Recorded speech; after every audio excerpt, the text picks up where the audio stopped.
నేను మీకు శరీర సాధనకు 2 అవసరమవుతాయని చెప్పాను. ఆహారము, విహారము. అదే విధముగా మనోసాధనకు కూడా 2 అవసరమవుతాయి.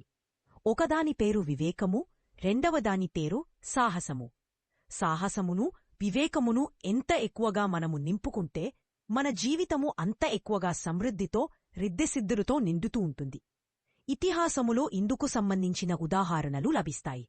వివేకవంతుల రీతినీతి సమర్థ గురురామదాసుగారికి వివాహ ప్రయత్నాలు జరుగుతున్నాయి. తప్పనిసరిగా పెళ్లి చేసుకోవాల్సిందేనని అందరూ ఆయలను ఒప్పించారు. పెళ్లికుమారుడు, పెళ్లికుమార్తె ఊరేగింపుగా వచ్చి పెళ్లి మండపములో కూర్చున్నారు.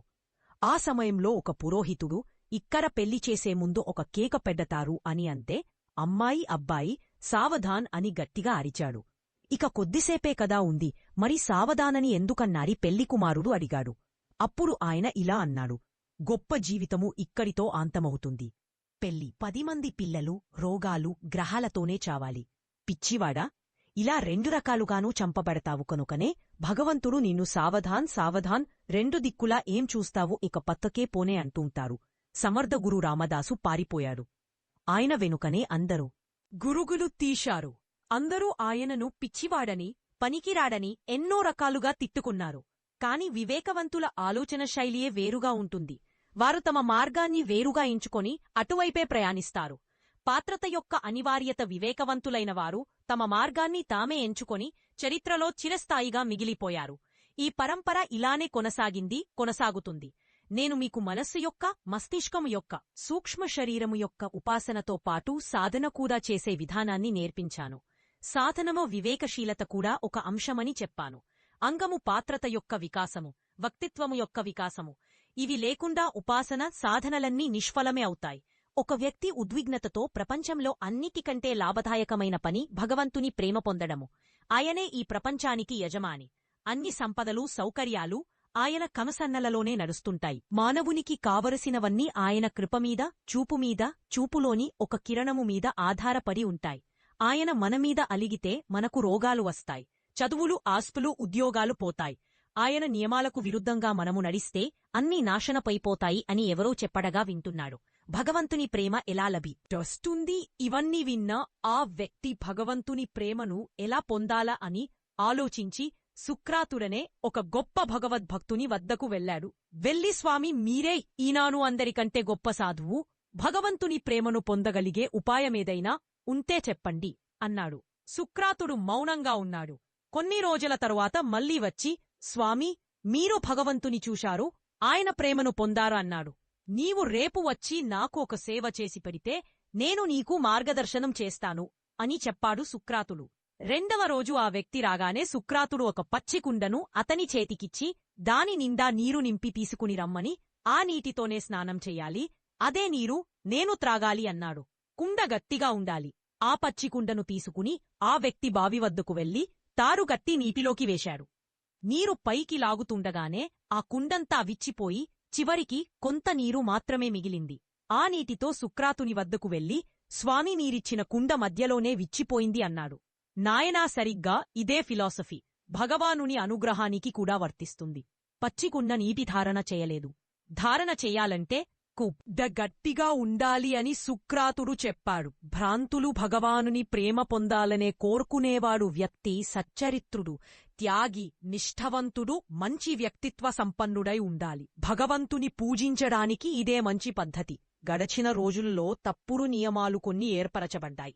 కర్మకాండనేది పూజ, ఉపాసనల ఆటని, భగవానుని ప్రేమ పొందుటకు అది మంచి సాధనమని, ఎవరూ తమ జీవితమును దిద్దుకోనవసరము కాని, అంత గొప్పగా మలచుకోవలసిన అవసరం కాని లేదని, ఏదో కొంత శాంతిని పూజ ద్వారా పొందగలిగితే చాలనే ఒక అజ్ఞానము, భ్రమ ఆవరించింది. దానితో కొంతవరకైనా లక్ష్యమునకు చేరగలిగే మనము తప్పు మార్గము ఎంచుకొని మోసపోయాము. తీర్థస్థానముల వల్ల మనశ్శాంతి లభిస్తుందా? ఒక పడవ నడిపేవానికి ఒకసారి మనశ్శాంతి కరువైనది. భగవంతుని వైపు వెళితే దుఃఖము నశించి శాంతి పొందగలను అని అనుకున్నాడు. ఏ చెయ్యాలి అని ఆలోచించి తీర్థయాత్రలు చేస్తూ భగవంతుని దర్శనలేని నిర్ణయించుకున్నాడు. కేతిక అనబడే అతని భార్య ఇలా చెప్పింది, శాంతి అనేది మన లోపల ఉంటుంది. ఆ లోపల కవాతాలు తెరువకుండా, శాంతి ద్వారాలు తెరువకుండా శాంతి ఎలా లభిస్తుంది? బయట శాంతి ఎక్కడ ఉందని వెతకడానికి వెళ్తున్నారు. అయినా సరే అతను ఆమె మాట వినలేదు. గంగా స్నానము శ్రీ జగన్నాథుని దర్శించి శాంతిని తెచ్చుకుంటాను అన్నాడు. అతని దుఃఖము చూడలేక ఆమె కూడా బయలుదేరింది. పత్ని శిక్షణ ఇచ్చింది.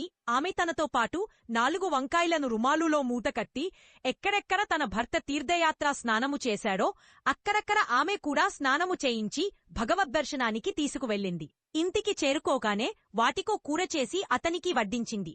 భర్త ఆమెతో ఏంటి ఇలా చేశావు? నాకు కడుపు తిప్పుతుంది, దుర్గంధము కొడుతుంది అన్నాడు. అదేమిటి ఇవి? మీతో పాడే 4 ధామాలలో భగవద్దర్శనము చేసుకున్న వంకాయలు. మరి వంకాయకు ఎటువంటి రుచి ప్రాప్తించనప్పుడు మీకు శాంతి ఎలా వస్తుంది అన్నది భార్య. అప్పుడు పడ్డవాని హృదయకవాటాలు తెరుచుకున్నాయి. అతను తనలోపల ఉన్న భగవంతుడిని వెతుకుట ప్రారంభించాడు. దానితో అతనికి శాంతి లభించింది. లోతుల్లోకి ప్రవేశించాలి. ఎవరిని ఆధారముగా చేసుకుని ఈ విశ్వము, మానవుని సర్వోన్నతి అంతా ఆధారపడి ఉందో ఆ భగవంతుడిని వెతికి ఆయనను పొందే ప్రయత్నము చేయాలి. నా జీవితమంతా ఈ పని చేయుటలోనే గడిచిపోయింది. భగవంతుడెక్కడ ఉంటుంది, ఆయనను ఎలా పొందాలి అనే విషయముపై లోతుగా ఆలోచించాలి. మా గురుదేవులు నన్ను ఎలా లోతుల్లోకి తోసే దేశకు ప్రయత్నించారో నేను కూడా మిమ్మల్ని అలానే తోస్తాను. అప్పుడే మీరు వాస్తవాలను గ్రహిస్తారు. ఒకసారి భగవంతుడికి తను ఎన్నో ఆశలతో, కోరికలతో తను సృష్టించిన తనకు ప్రియమైన మానవులను చూడాలని, వారి సంగతులు తెలుసుకోవాలని, వారిని కర్తవ్యోన్ముఖులను చెయ్యాలని, మానవ జీవితము యొక్క గొప్పతనం వివరించాలని ఇలా చాలా కోరికలతో భూలోకం బయలుదేరాడు. భగవంతుడు చెయ్యగలిగే ఏ కార్యమునైనా మానవుడు కూడా చెయ్యగలడు అనే శిక్షణ ఇవ్వాలనుకున్నారు. భగవంతుడు పృథ్వీమీదకు వచ్చాడు. పృథ్వీమీదకు వచ్చేందుకు అన్ని ఏర్పాటులు చేసుకున్నాడు.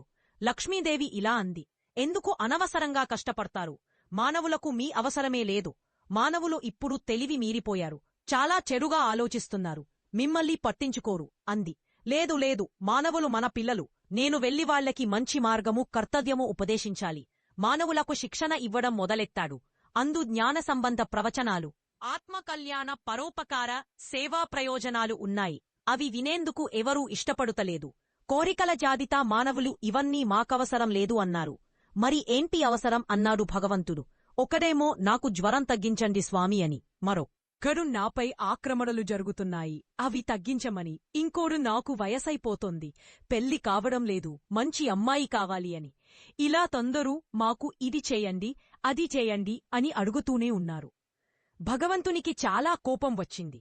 వీళ్లకి నేను జ్ఞానాన్నందించేనుకు, మానవ జీవితోద్దేశమును చెప్పేనుకు, శాంతి ప్రసాదించేనుకు వస్తే ఈ పనికి మాలిన, బుద్ధి తక్కువ మానవులు వారి తెలివితేటలతోనే తీర్చుకోగల సమస్యల గురించి, చిన్న పెద్ద అవసరాల గురించి కోరుకుంటారా? ఈ మానవుగా నీచుడైపోయాడు అని కోపగించుకుని వెళ్ళిపోయాడు.